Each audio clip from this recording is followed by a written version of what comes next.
I'm Lena. I'm Arlene.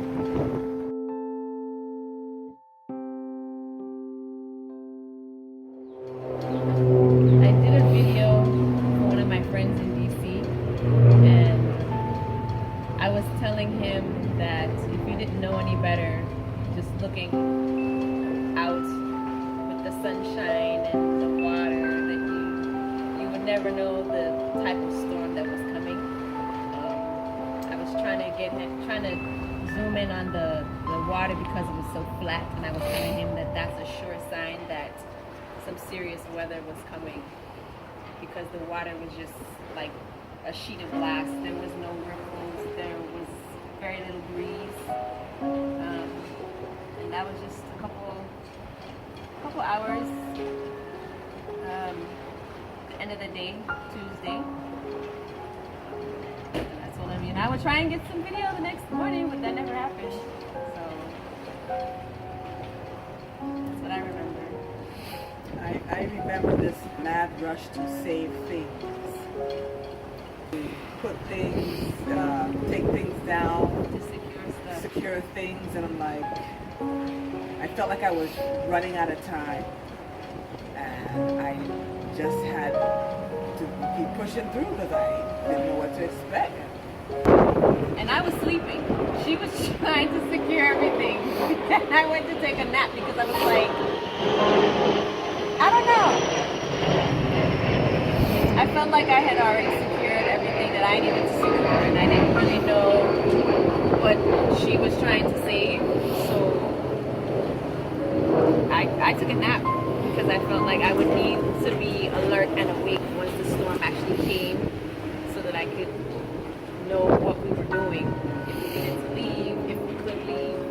So I felt like I needed to be more rested than to be worrying about stuff, because in preparation for relocation, I was told, it's just stuff.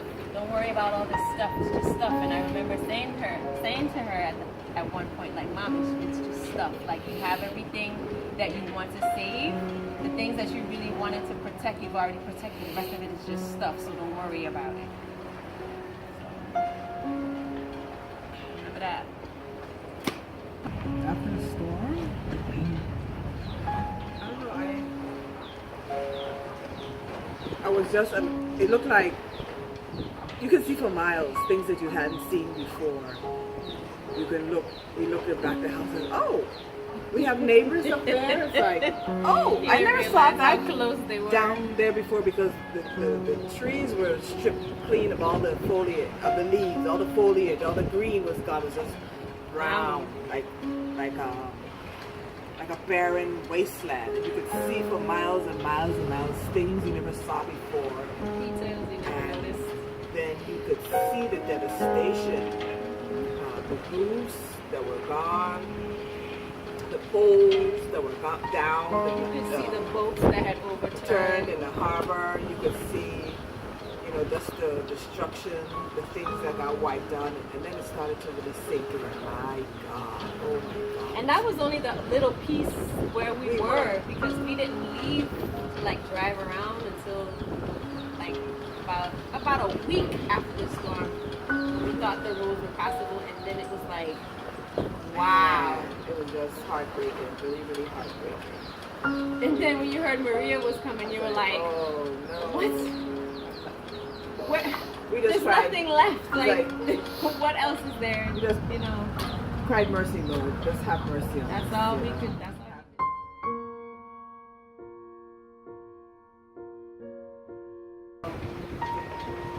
You can't help but be thankful for, you learn, like you said, how to appreciate the little things again. Your family, your friends, your life, your health, your strength. You're not really worrying about how am I going to get to work, or this has to be done, or that has to be done. You're just thankful for the moment that you were in, because I know people that lost their lives during the storm, and just the moments of being here and being present in this moment, you realize the magnitude of that, and you feel blessed, because it's really is just stuff, and it's inconsequential in the grand scheme of things when you realize how blessed you are and how fortunate you are that God saw you through this thing that has never happened before on that scale to so many people. So In a way, it kind of put us all on even ground, because in some way we all lost something. it leveled the playing field. It did. It leveled the playing field. Nobody was any more important than anybody else. Nobody was less than. We were all on the same terms. We all suffered. We all went through it. So there was, like you said, a sense of connectivity. I lost, you lost. To what degree? It didn't really matter. We all lost something, and in that, it brought us all together. The church, the same thing with the church. Sometimes you go to church and it's all this stuff. You forget why you're really there. When the sanctuary is destroyed, you forget that we have the church. The church is me and you and her and him. If you didn't have a sanctuary, you could still worship in the middle of the debris and thank God on the beach, for His blessing. worship in the middle of the street. And since we didn't have the church, the building, structure, and we were worshiping in the church hall, I felt more like a church family, closer.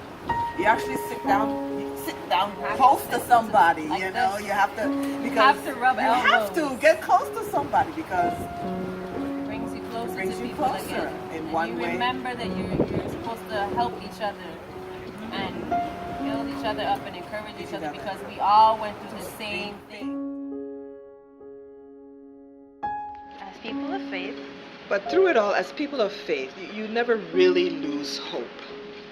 Because, you read the Word. I would always stay focused on the things that were important. In the morning, get up, do my devotion, read the Word, fill my spirit with positive things, because you turn on the radio and all you're hearing about is what people are going through. People don't have. Oh, we don't have this. Can they send that?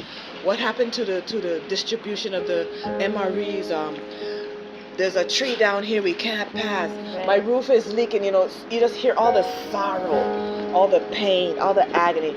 The senior citizens, they don't have anybody to come to them. People who need to be rescued. So just to be able to connect to your source of hope, your source of strength, your source of joy, so that, like you say, you're empty, you need to be refilled, so that you meet somebody else along the way who needs.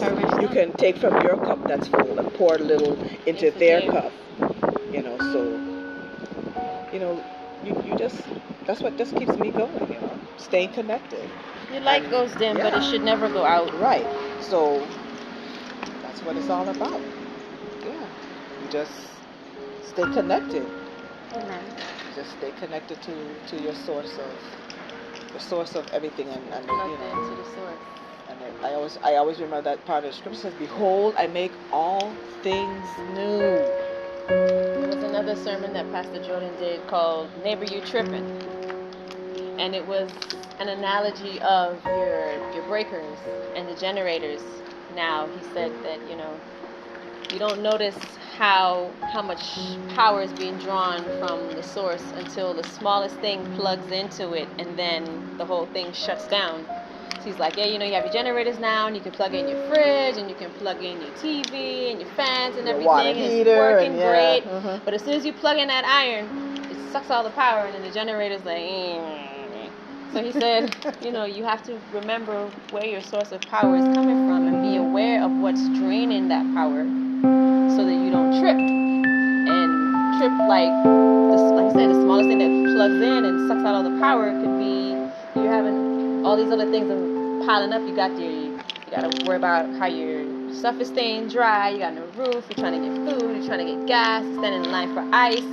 And then you get in the line and somebody's just trying to reach across to grab something, and then you trip because, you got too much things drawing your power. So he said, be cognizant of where you're getting your energy from, where your source of joy and happiness and peace is, because you can't afford to let your power dip too low and your breaker to trip, and then you gotta reset everything.